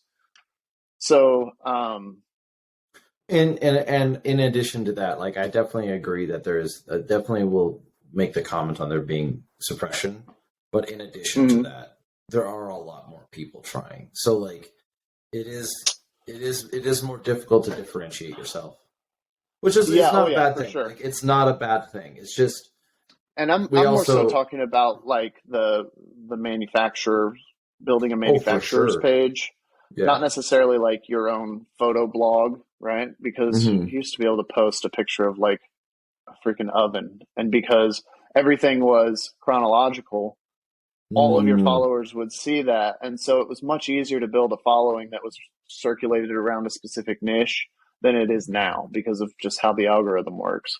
agreed. Um, but in 2017, so I grew up in Indianapolis. Um, and in 2017, I moved, I took a job. So prior to moving, I was a quality engineer in the automotive industry. So Six Sigma, lean manufacturing, all that stuff is like my bread and butter. no photo experience.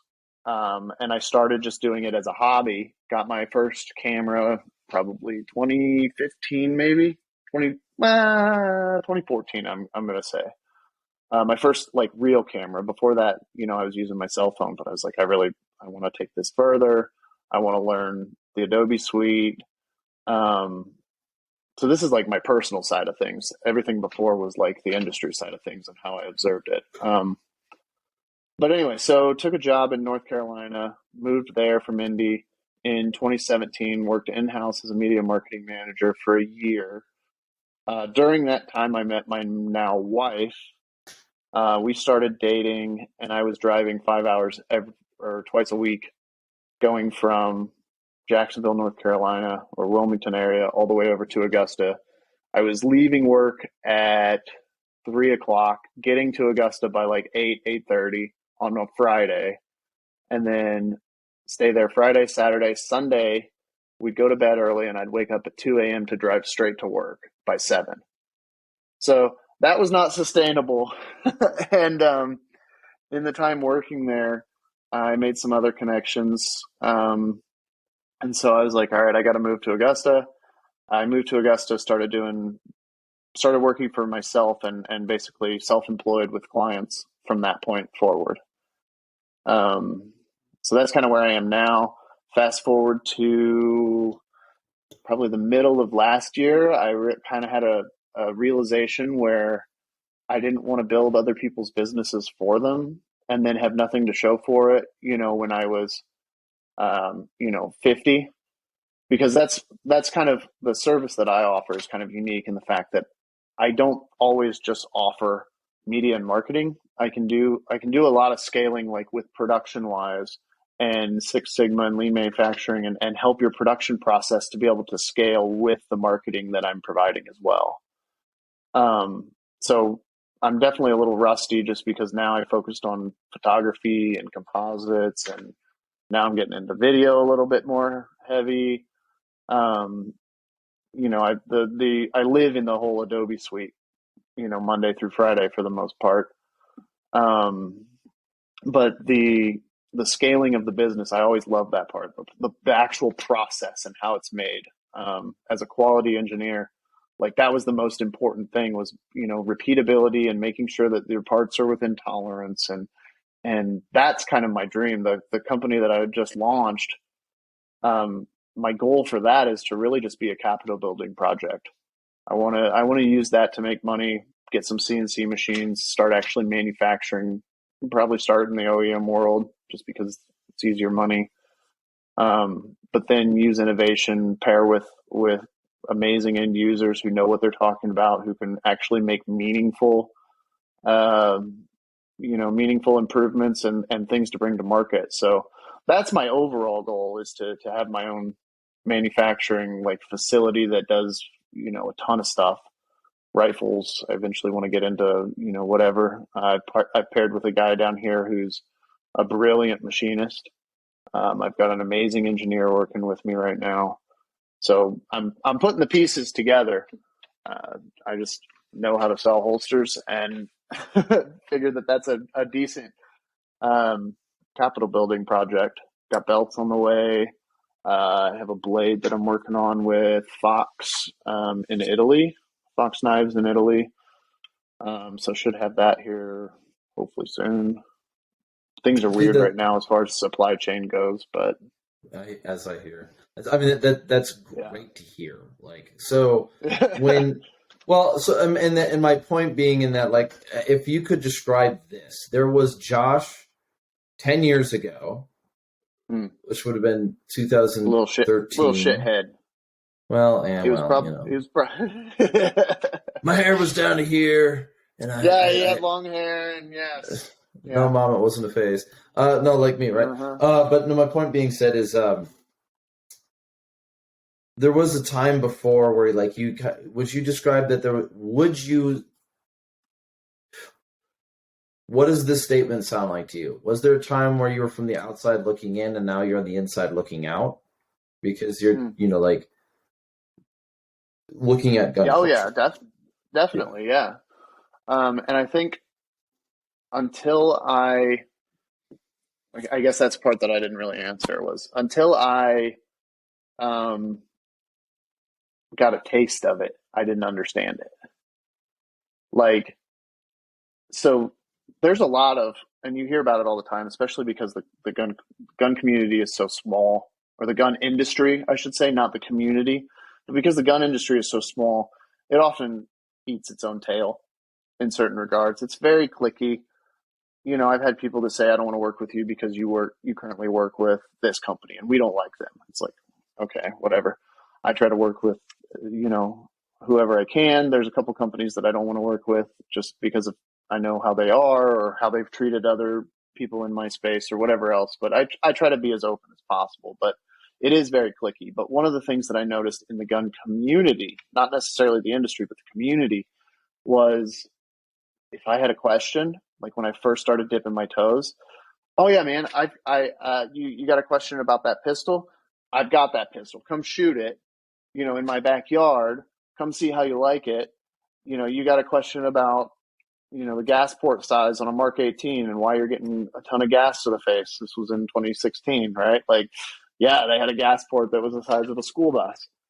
Yeah, okay, cool. You know, everybody kind of wanted to help each other out, and it was kind of like I said, that golden age for community. So the gun community, I think, is much tight knit than I don't want to say I don't want to say that as like an all inclusive statement, because the gun industry is extremely tight. I would say the gun community is also tight, if not tighter. Okay. You see what I'm saying? Like the guys that want to get out, they want to shoot, they want to know the drills to run. You know, people that have experience in it want to share their experience with new shooters, with new gun owners.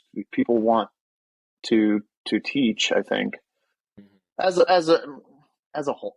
Like obviously that's not, it doesn't sum up everybody, No, I'm just I but like I kind of feel like we're in not in a void, but in a space between times right now because I'm oh, trying we to think about 100% are. just coming back So from SHOT Show. I'm trying to think about how I think about it because it is a bit of a generalization to say the gun culture is this way, mhm. but we can also make somewhat definitive statements and like I um see I the industry see is very the industry itself is I don't want to use it's not the word incestuous isn't the right term, but the industry itself is very has for a long time very much been behind closed doors. There was a mhm. pretty hard partition, and Yeah, that definitely. And I think the it's gotten social really media small. brought, yeah, oh yeah, for sure. And I think social media brought the consumers right to the manufacturer's front door. Now they have a direct line. You're not calling, you know, Smith and Wesson on the phone. You're sending them a DM, and they hired somebody to field your DMs, you know, and answer whatever. So it did bridge the gap between consumers and manufacturers quite a bit. So, just by the nature of social media, I think.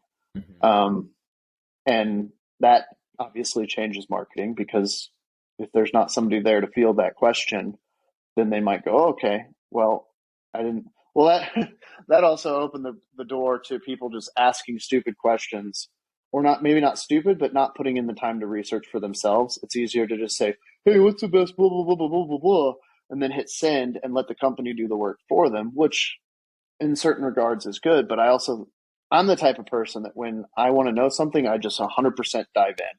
I read everything that I can about it. I talk to people. I mean, I think that's one of the reasons I think why I'm great at what I do is because I understand how, you know, how it's manufactured, how a weapon is manufactured, how it's utilized, right? Taken a ton of classes. I, you know, do OPT4 for SWAT classes down here at GTI. Um, but then I can also translate that over into the media side, because I know where to stand. I know where to say, hey, you know, trigger discipline, or, you know, whatever, because all that stuff is going to get nitpicked. You know, this guy didn't cover long wall and just button hooked around the corner. And, you know, you left your two man wide open, you know, because everybody's an armchair quarterback on Instagram these days, right? Yeah. Everybody's a tactics expert, you know, without having any of the credentials or anything else. So being able, I just shot, who was it? Cobalt Kinetics did a photo shoot for them at the Night Ops Summit. So I just followed them around for 3 days. And then we took like Duffy and Gabe and Sam and all them and Don into the structure and did a bunch of really cool content there. I'm glad you know Duffy.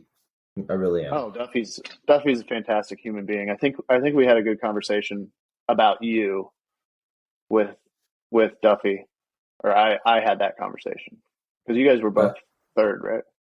We served together at one point in time. Like Yeah. not served as in like we were technically in the same base. Like we did some stuff. But that is for another time. I'm just saying. I'm thinking before he. You can edit that. You can edit that out if I'm giving away. I don't know what I can. No, it's fine. Duffy's fantastic. I don't. He's he's definitely one of the good ones, but that's neither here nor there. For sure. So here's a question then. Before my Swedishness comes out and I start blushing. And Duffy, if you're listening to this, I'm sad I missed you at the show. But so you made a statement earlier that gun manufacturers' primary interaction with the audience was getting it to a gun store and having the people at the store advocate for the product. Is that, you said something like that? Like there was a time where FN or whatever didn't really have as much interaction with its population. I would say outside of the main channels of email marketing, which was a thing, and like magazine, because that was those were probably the two big things, which both of those are highly targeted to people that are already interested in it, right? Mm-hmm. You're not going to get a magazine unless you subscribed to it, and then they're banking on the subscriber of that magazine to be interested in the product that they're selling, right? Email list is a little bit more targeted, but I'm taking away that. I'm taking away that group of people. The average consumer who was not subscribed to a magazine, who didn't really have an idea of what was out there or whatever, that's when they would walk into the Dick's or Gander Mountain or whatever the store was. Walmart at the time sold guns, right? Remember those days? Yep. So and that was kind of where and they were at the mercy of whoever was behind the counter to recommend, oh yeah, this is great, this isn't great, don't buy this. And so I think at that point in time, reputation was a little bit more important than what we have now, because I can make anything look cool.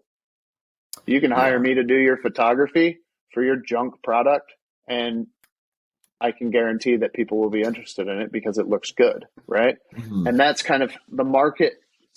We're in a weird. The market makes a bell curve, right? And typically it starts during election year. That's when the market starts to pick up. Is every election, more people are interested in guns, right? Because so-and-so is campaigning on banning them, or so-and-so is campaigning on making everything legal, and your fight against the Second Amendment is over, right? Like, so you start having more new gun owners come in during the election cycle, right? Then you see an uptick in products that are really kind of worthless and really serve no purpose in the industry. People are inventing something just to invent something because they know there's a new market that doesn't know any better, right? Okay. Then they start to get smarter, and you see companies that come out with like actually good stuff. And of course, this is all over the course of 8 years or 4 years or whatever the election cycle is, right? You have this kind of cycle, this 7 to 8 years, yeah. Yeah, and so because you've got the new inexperienced people that think a car holster is a good idea, right? Because they saw a cool video or they saw an influencer that's like, this is the best thing ever, right? And then they buy it. And then you've got a bunch of people buying trash. And then those people get smart because they get more experienced and they get more educated, and they go, this is trash, we need to buy this instead, right? And so then basically every, I don't know, every 3 years, SHOT Show is very underwhelming to me because people are innovating things just to be innovative, and they're creating products that have problems that are literally made by their design. Right? Because the companies are just like, well, we got to shit something out. Doesn't matter if it's good or not. There's new people, there's money to be made. Not every company is like that, but there's quite a few that are. Then you have got the Chinese knockoffs that cut into the American market. Like it's a whole weird thing. So understanding how the ecosystem works, I think, is super important if you're going to be trying to do something like what I do. I think it's interesting, even if you're not into marketing, just to understand how it works. But there's always an influx of new gun owners, election cycle, everybody's scared, panic buying. The pandemic was a huge boost for that. So I mean, there's a few things that can kind of stimulate people buying guns, and typically it's when they're either worried about it or when other people are getting them into it. So and everything kind of dominoes, right? Like if people are scared and they get a gun and they think that it's awesome, and then they tell their neighbor, and their neighbor goes and buys one, and now you start to see, some leapfrog purchases. But then you really got to vet the products that are coming out and who's making them, and the quality of the components and the tolerances that they're using, and yada yada yada. And then you have this, which I think is where we are right now, where consumers are kind of smart. All the new gun owners have kind of wised up. There's not as many new people to pull from, and that's where companies have to start coming out with actually good stuff. And that's where you see, people calling out components, or people really looking into the steel that your bolt carrier was made out of, and blah blah blah. But there's a growth period, and then there's a refining period. Is that what you're arguing? Yes. Is that you're saying the cycle of gun cultures? There's always a growth period followed by a refining period, followed by a growth period. A growth meaning like combination of new people coming in, and the apex, like the apex moment would be you have you have like a new generation of gun owners coming into the market at the same time of like a political conflict, at the same time a cultural influence. So Call of Duty 2019 was a very well timed game for the gun culture. Oh, very much so. Very much so. Because it caught Gen Z right as they were, it caught Gen Z right as the youngest or whatever. So like the late millennials, early Gen Z were able to buy guns, combined with the strife of 2020, combined with gun. Yeah. So it makes sense to me. I don't know. Sure. So then how does old wizened Josh Munger look at younger you, and also look at other elements of gun culture, like especially how gun culture treated new people 7 years ago or 10 years ago, versus how gun culture treats people now, newcomers? Because I think there's definitely an elitist mentality still in the gun more culture or these less? days. I would probably say more, because people are more experienced now. There's definitely that, like, don't buy a PSA, it's trash, right? That mentality. I'm not saying that personally. I'm saying that there's that mentality. Oh, you don't have a Knights? Oh, okay, you poor. Like, you know what I mean? Like, there's definitely that. I kind of do, and I see it, but I usually see it in jest. Maybe that's because because I've been around long enough. This is in some sense, like I want it to function as a bit of a check, right? Because I do think that we do spend time. I do think that gun culture struggles with being able to tell the difference between people holding each other accountable and people just trolling. And I think that's actually just that's definitely a bigger human problem. Like you can 100%, see it in American culture whatsoever, but like for example, the whole Knights thing is like, well, an SR-15 is nice, but most people that the overwhelming vast majority of people that I know don't look down on each other for what they possess as much. There are elements of it, and usually it comes in usually the conflict that I see is you've got one guy who has, let's just say, like a PSA, and another person who has, let's just say, a Knights, and the guy with the PSA is saying that his is just as good. Oh yeah. Yep. And the other guy is saying, no, it's not. And then it turns into another argument whatsoever. And then we're arguing, and then suddenly we're arguing about, well, a skilled shooter with a PSA is better than an unskilled shooter with a Knights. And then it's just like, you know exactly the conversation I've had, because I have had that conversation and I've seen that conversation had 1,000 times. And at the end of the day, it goes nowhere, because I think if you can't, that's how it starts. I think that's definitely how it starts. But some people really take it and run with it. Okay. Really run with that elitist attitude. I'm not going to say everybody. I feel like the gun community, and maybe it was just because I didn't know, but I feel like 10 years ago, it was a lot more inviting. But I mean, there was also less options to choose from, right? Okay. Especially as far as pistols go, you had your Glocks, you had your XDs, you had your Smith & Wesson M&Ps, you had your FNs, and that was about it, right? Now there's a lot more, and especially with ARs, how many AR manufacturers are there? I don't know. I think thousands. Just coming from SHOT Show, like, I don't know how many there were, but it's usually I usually feel like it's around the 150 range present at SHOT Show.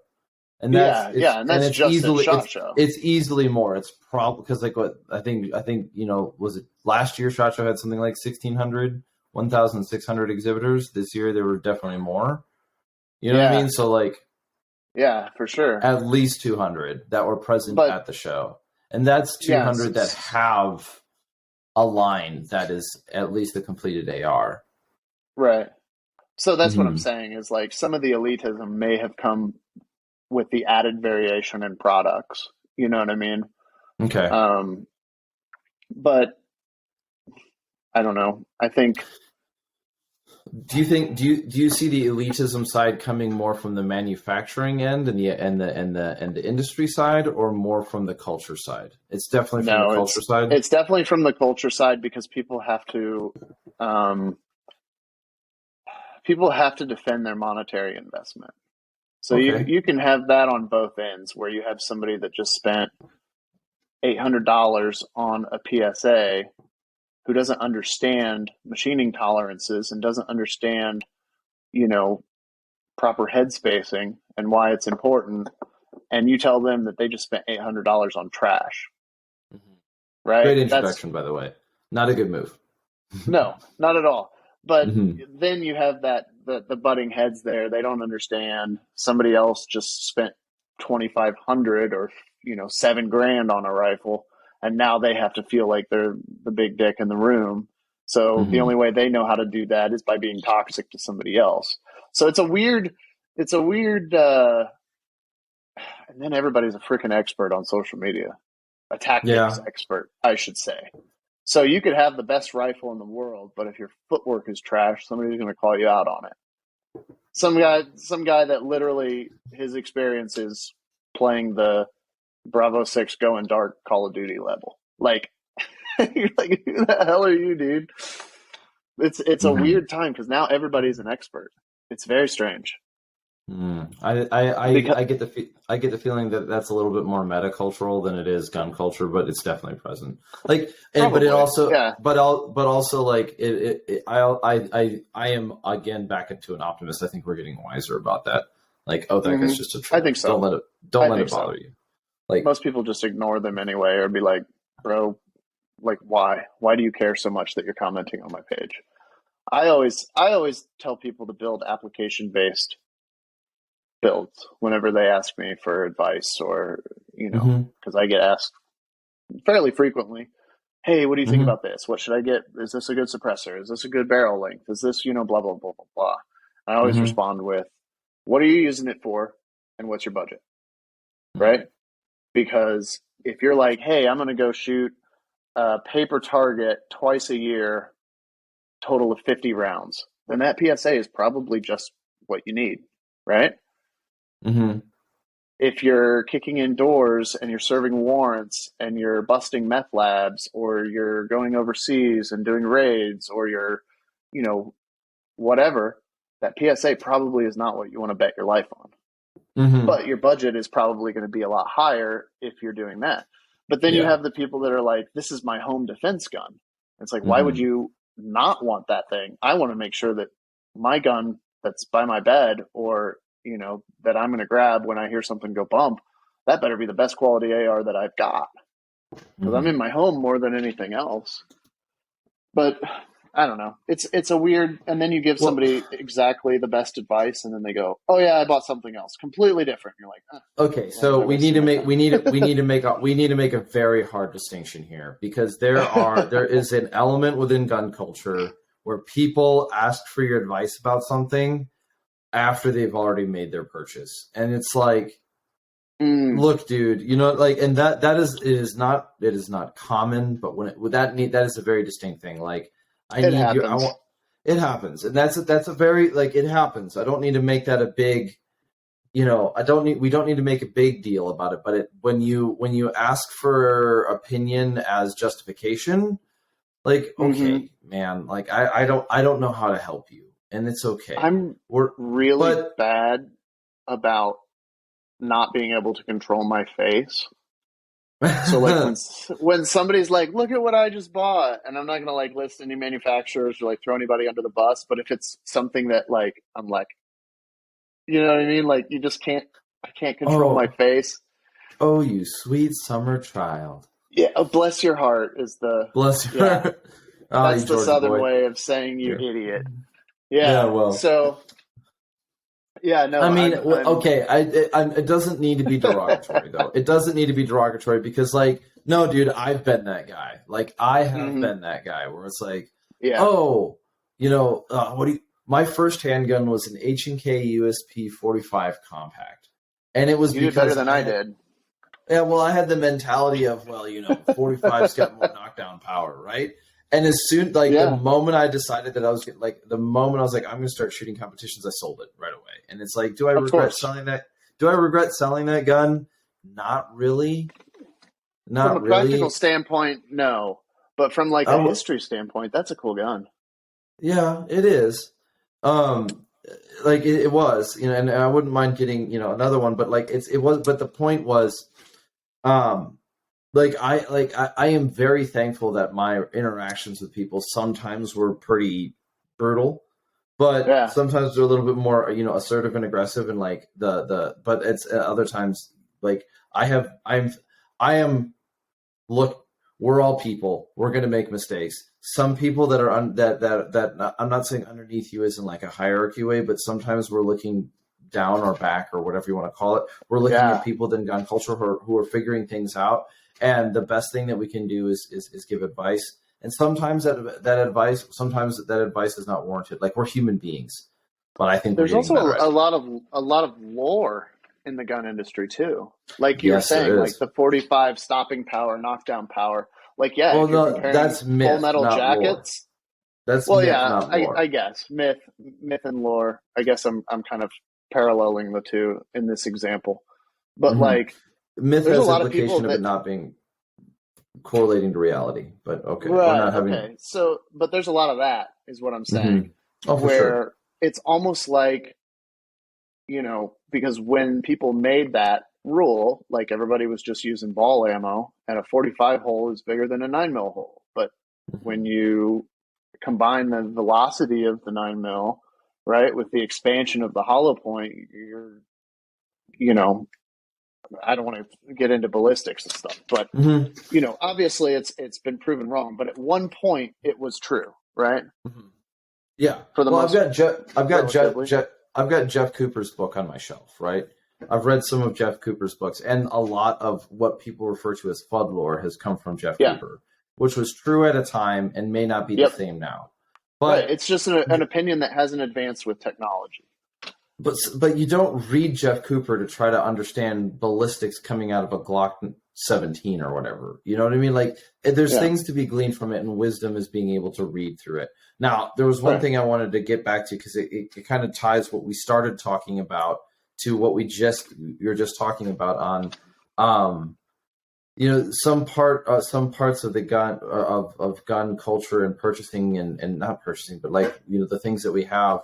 I think some of it is definitely like the practicality end, right? Like there is a bit of utility. Like when you're buying something, it has a utility. And then there's the other end, which is like, remember, like the M4 or the AR-15 or the whatever you want to call it is like the sword of Excalibur to today's age. You know what I mean? Like there is something more. Oh, yeah. There is something more to it than just, well, the utility of the, like there's more. We're not utilitarians. Like utilitarianism is garbage. Is a garbage philosophy when applied to universally. That kind of goes back to your question about is the industry more snobby now than it was when I first started? And I think that again, like I said, directly correlates to the amount of companies that are out there now, because you've got good quality companies, you've got mid-tier companies, and you've got companies that, I wouldn't necessarily recommend. But you have your brand loyalty to those companies that so many people do. And a lot of that is derived from their monetary investment in that company. If you spent $5,000 on Vortex Optics, you're probably not going to tell people that they're trash. They're not trash. I'm not saying that they're trash, but I'm saying that somebody who spends, a good amount of money on a Night Force isn't going to then turn around and say how stupid they were for buying that. That's the point that I'm trying to make. So you have, with the variety of the companies, the variety of brand loyalties, everybody thinks that this is better, or people think that it's just as good, like you said, when they're comparing different applications of it. Are you running a 1,000-round class over 2 days, or are you shooting 25 rounds in your backyard at a bucket? Like, you know what I mean? You can't compare those two, but a lot of people try to. Yeah, well, the macrocosm of gun culture, where it goes through growth and refinement, is repeated in the individual with the microcosm of acquisition and refinement. I see this, and I see it more often than not. Like, yeah, there were some words in that sentence. Oops. No. You're good. You're good. It just took me a minute, but I think I'm following you. Yeah. So like the example of like gun culture as a whole, we've seen an expanse of companies making optics. It's no longer EOTech and Aimpoint. Now we have a host of others, and when I'm saying EOTech and Aimpoint, that's what it felt like when I got out of the military in 2013. Oh, yeah. It was like, those, are you going to run a T1 micro, or are you going to run an EOTech? And I'm like, I don't know, like, so many choices to choose from. How will I ever decide? And now you're like, wow, like, I mean, if you want to make another reference, look at Call of Duty. It's like when Call of Duty came out, or when Call of Duty Modern Warfare 2 came out in 2011, the first one. If you had the red tiger camo, you were done. Like, that was it. You were done. Yeah. You were done customizing your weapon. You had it. Like, it was done. You had it all. You didn't have it. You had it all. I don't know if I got that. I don't remember. I really don't. But I do remember, like, like, how many optics choices did you have for like your M4? You could do like an M4. You could do, I think you had like 5. You know what I mean? You had the red dot. You had the EOTech, 3X. Basically. Yeah. The holographic. You had the red dot, the holographic, the 3X, or the ACOG, which was the 3X. Yeah. Yep, the ACOG. Then like a thermal or something. I can't remember. I don't know. They added that.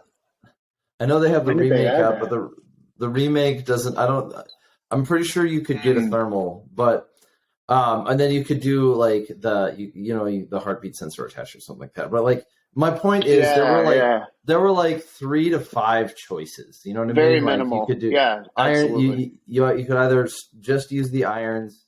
You could use a red dot, and a holographic, or a ACOG, and then I'm pretty sure there was like a thermal that no one ever used. But now you look at like Call of Duty today, and Oh, I'm dude. pretty sure I'm pretty sure there's 50 different optics that you can put on certain guns, or 30 of Yeah. them, and it's like, okay, things have changed, and Yeah. that is reflected in that is reflected in gun culture as well. And so it's a mutual relationship, and so Mm-hmm. I think that part of that growth, expansion, and refinement thing is that, like, when I mean refinement, I don't mean that companies are just going to simply disappear. I think that it's interesting to see that our culture has kind of matured in this way. Yeah, And definitely. so How many matured in the people do you sense. think? How many people do you think bought lasers because of Call of Duty and don't understand how they work? I mean, to be clear,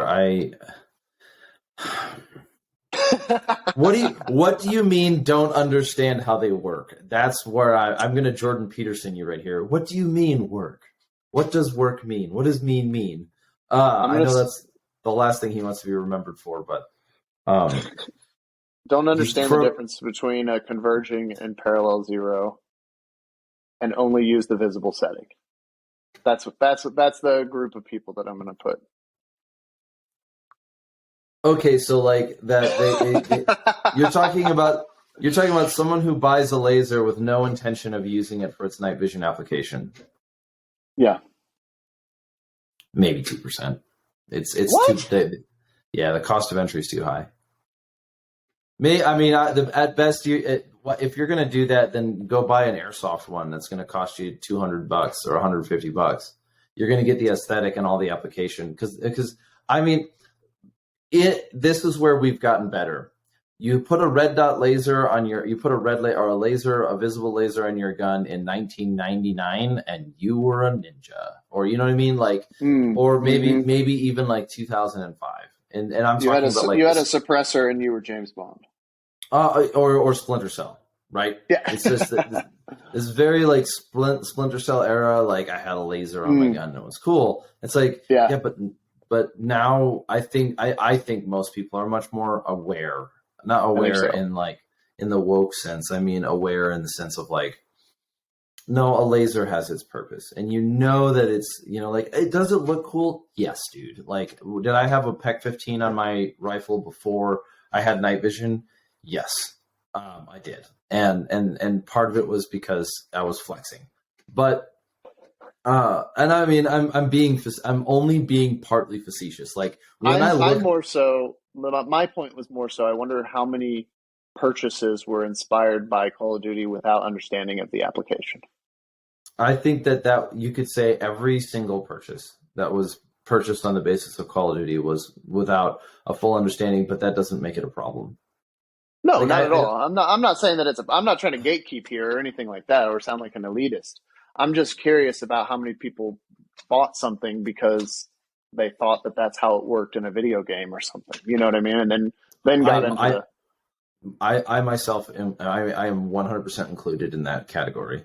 Yeah, I think everybody has it at some point in time. I bought the USB. I bought the USB because it was in Splinter Cell. It was my favorite gun in Splinter Cell. Like that was, you know what I mean? And so like, man, you know what I mean? And then I found out how like ballistics work, and then I found out how like things. I'm saying man because I'm thinking back on my purchases. Mm-hmm. My first pistol was a much more embarrassing pistol than yours, but I bought it off my cousin, and it got me in the door. It got me in the door. But yeah. So you see where I'm going with that, though. Like, I know that this conversation kind of has gone that way, but it's like it's definitely. I wasn't trying to down talk anybody. I'm more so just curious. I've just come to understand it of like the Ouroboros asp, the snake eating itself, in that like it sometimes you go through the purchases. Sometimes you make the mistake and then you learn the lesson. And sometimes you learn the lesson and then stop somebody else from making the mistake. And like, yeah, absolutely. And part of gun culture and like the long game, the longevity of our culture is that, yes, absolutely. Sometimes, sometimes I make purchases that are foolish and I'm not saying I'm sorry, actually not foolish. It's not the right word because there's too much morality applied to them. Ignorant, just uneducated. Right? Sometimes I just don't. Sometimes you just don't know what you don't know, and that's right. fine. And this is the Dunning. This is the Dunning-Kruger problem of like, God, you know what I mean? That's huge in this industry. That is huge. Yeah. Sometimes it's just the Dunning-Kruger problem, but I have faith, or I have trust that for the most part, people in the community will either learn or leave. And that's pretty valid. I think that I like, as much as there is elitism and there is the scoff, oh you idiot, you made that decision. Like, those are the memorable moments that you run into that don't really represent all that much. And yeah, there is, you're gonna get a lot of chatter, but you know, I think we're just fine. I think we're moving on. Yeah, I think so. I think so too. I wasn't saying that from a negative standpoint. I was just curious. No, and part of that shift, I think, and this is the last, I think we'll close in on this one, is that like, so now that you've been in gun culture for a while, I imagine that some of your attitude has shifted away from just like building a collection. Yeah, definitely. An observation that I've made is contemporary gun culture is a lot more focused on doing than having. Yes. And so what are ways that you've seen people, because there used to be this idea that in order to do CQB training, you had to be in the military, and that's kind of dead. It's very dead. It's just some things die and then they realize they're dead. Right. But what are things that you're looking forward to, or the ways that people that you've seen that are good ways to get out and do more?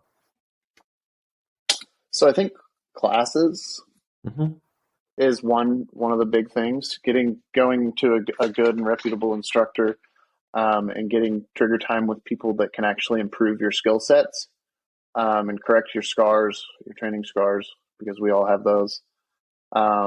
That's, I think, super important.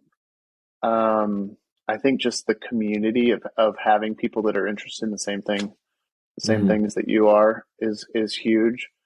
I can't remember who it was. I know you referenced Jordan Peterson, so that name is sticking in my head, but I can't remember if it was him or somebody else that was talking about how, especially as men, we need a tribe. Jack Donovan. Was it him? I didn't mention it in the show, but Jack Donovan would mention that one. I think there was a couple of them, but basically we need other people to keep us in check, and but also men that we can, or women that we can have, that encourage us to grow and encourage us to do better. And I think that just having a tribe of people in the gun community, if it's something that people are interested in, I think it's extremely beneficial, because you don't have to worry about the collection at that point, because there's so many. Everybody has something that you can try, or whatever. But as far as what was your phrase? It's no longer about the what? It's having, but the doing. Yes. Yeah. Yeah. I mean, classes are probably the best way, and then actually getting you those reps in. Taking what you learned in the class and just repeating it over and over and over again until you're where you want to be. I think is huge.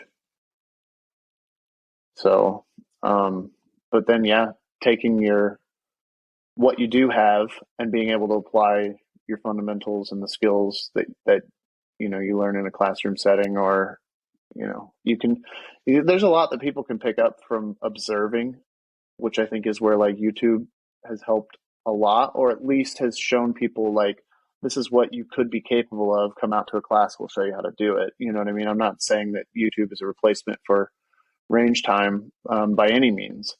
But like Duffy, for example, the knowledge that he has and the way that he explains things is amazing. And people learn from that video, and then they can take that and then go to the range and apply what they've observed and figured out for themselves. So it's not necessarily a replacement for a class, but it's a way to get maybe a different perspective for something that you can practice at the range or whatever. But I mean, just getting out to the range is probably the best thing that people can do with what they have, and just shoot the shit out of your guns, figure out where they fail, figure out what fails, why it failed, and then make it better. Yeah, it's good. It's good stuff. So cool. Getting out and doing and taking time. And sometimes it's a clear road and sometimes it's not, but I think we can figure it out. Yeah, I agree. Well, Josh, this has been a great conversation. I really did. Man. I've enjoyed our foray into some of the more contemporary elements of what's going on, whether it has to do with just some of the realities of this new brace ruling, but then also we've talked a little bit about kind of how gun culture's changed its face and how that on a deeper level. I know we didn't go straight into like hard aesthetics, but we did talk quite a bit about just how things have changed, and I appreciate your perspective on it. Being from, you have your place within gun culture and how you've seen from both the outside and from the inside. And so I want to say thank you for coming on the show. So just in closing, where do people find you again? What's your story? At joshmungerphoto not.com, but Instagram at joshmungerphoto. The new company that we were referring to earlier is at Rogue Concepts. And you can also visit joshmunger.com, and you can send me an email directly from there. Or just shoot me a message on Instagram. That's probably the easiest way to reach me. Okay. Well, again, thank you very much for coming on. And for those who are listening, I appreciate you having me. Oh, dude, it's great. It is always good to have a good conversation with you. I'm really glad that you were able to. I appreciate your perspective and the way that what you bring to the conversation on the table here. So, well, in closing, this has been the Redacted Culture Cast, and we are beginning 2023 with a bit of a good time. So, thank you very much for listening, and we will see you soon.